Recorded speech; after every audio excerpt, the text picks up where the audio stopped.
Hi, I'm Jake Fleming from Fleming's Nurseries, and we're excited to be part of the NGIV's Rediscover Your Garden program. Today, I'm going to be teaching you how to prune and plant a bare root tree. Planting a bare root tree is easy with only a few key steps to remember to maximise success of your new tree. Pruning has to be number one, and the first one we'll cover today because it's the thing that most people don't understand that well.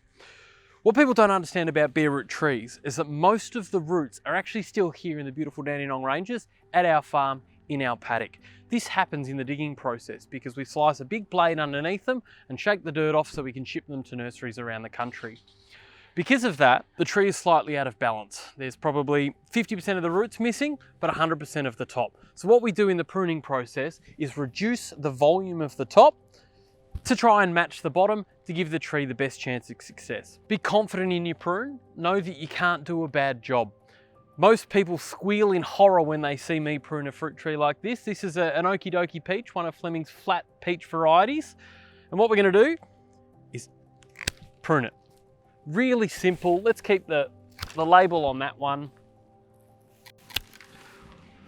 What we've done there is reduce probably 30% of the buds on the top. Look, you can neaten up your prunes if you're really careful in your garden, but what you have to understand is you can't prune it bad at this stage. Just prune it. Another thing I'll do is just take off a couple of little branches down here, just to take off a little bit more of that bud volume and get a nice tree growing in spring. The next most important thing in planting a bare root tree is the hole size and soil depth. It's really important that we maintain the same soil depth the tree had while growing in the nursery so that you don't accidentally expose the trunk to the soil or the roots to the hot air in springtime. Both of those can lead to failure in your bare root tree, and there's a really easy way to find where soil level is. A little scratch test that, trust me, doesn't harm the trees at all. I've been doing it for years. Around where you think soil level is, and you can see just here where the tree goes from green, which is trunk, to white, which is roots. So when you're planting the tree, you want to make sure that soil level is approximately at the change of colour. After you finish pruning the top of the tree, now it's time to start talking about the hole. One thing to remember is you don't want to prune the roots because enough of the roots have already been left in mombulk and you don't want to further stress the tree anymore. In saying that, the only time I'd ever prune the roots is if you see one of these guys, which has been broken at some stage during the tree's life, just to minimise the surface area and the chance of some sort of infection. Then we plonk the tree in the hole.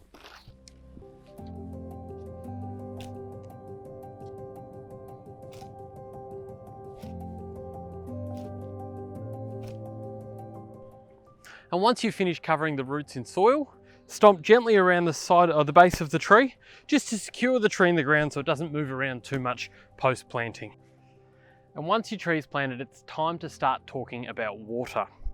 Now, it's very important to water your plant in once it's planted. This is just to help the soil settle around the roots to make sure there aren't any air pockets that are going to dry the roots out. Little known fact though about trees is that overwatering kills just as many trees as underwatering.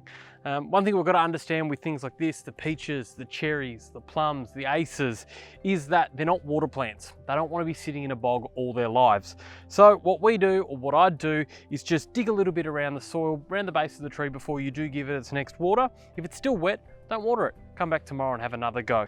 But we've just planted this guy, so I'm going to give him a little bit of water. Not as much as I probably would in the middle of summer, but that's because the ground's very wet. If you'd seen me digging, you'd know just how wet. Now pour it in slowly, just into the dam. You want to just fill the dam up so the water doesn't wash away the dam. Now we've successfully planted a bare root tree. The next thing we get a lot of calls about is what to do once spring starts and the tree starts flowering and growing. We recommend a good all-purpose fertilizer for your garden.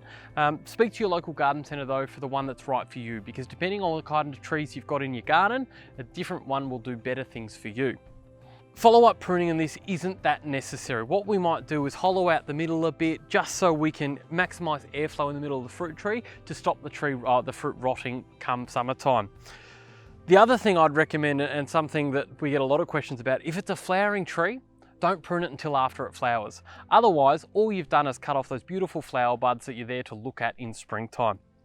For more detailed tips and tricks on how to plant a bare root tree, visit our website or follow our Facebook page. We look forward to a busy winter with you and happy gardening.